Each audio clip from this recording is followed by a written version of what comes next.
રાજકોટ જિલ્લા પંચાયતની ખાસ સામાન્ય સભા મળી જિલ્લા પંચાયતની વિવિધ 8 સમિતિઓની રચના કરવામાં આવી જિલ્લા પંચાયતના પ્રમુખ શિબિરમાં ડમડમ હાલતમાં હોવાના થયા છે આક્ષેપો હિતશત્રુઓ દ્વારા ખોટી અફવા ફેલાવવામાં આવી ધારાસભ્ય હોદ્દેદારો સહિત 300મી વધુ લોકો શિબિરમાં ઉપસ્થિત હતા અહેવાલ જતીન પરમાર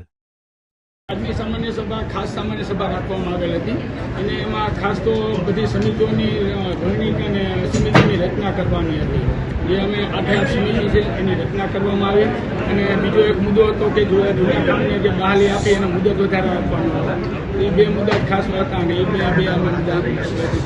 વરસાદ નથી એ તો પહેલાં તો થોડી કુદરતી બાબત છે બાકી તો અમારી સિંચાઈની યોજનાઓ જે કામ અત્યારે ચાલુ છે અવિરત અત્યારે આવી પરિસ્થિતિમાં જ્યાં જ્યાં કામ થઈ શકે તેમ છે એ કામો બધા અત્યારે અમારે પ્રગતિ ઉપર છે અને લગભગ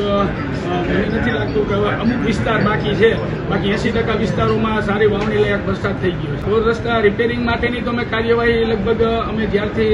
પ્રમુખ પદનું સંભાળ્યું પ્રમુખ બધા સાથે ચાલુ કરી દીધું છે પણ વચ્ચે એક પ્રશ્ન તો આપ પણ જાણો છો કે યુદ્ધના લીધેથી એક ડામરની બહુ અછત હતી અને એ અછતને કારણે થોડુંક કામ વિક્ષેપ પડ્યો છે પણ હવે રેગ્યુલર બધું ચાલુ થઈ ગયું છે અને બધા લગભગ ખાડા બુરવાનું કે પેચવર્ક આ તે બધું અમે કામ ચાલુ કરેલું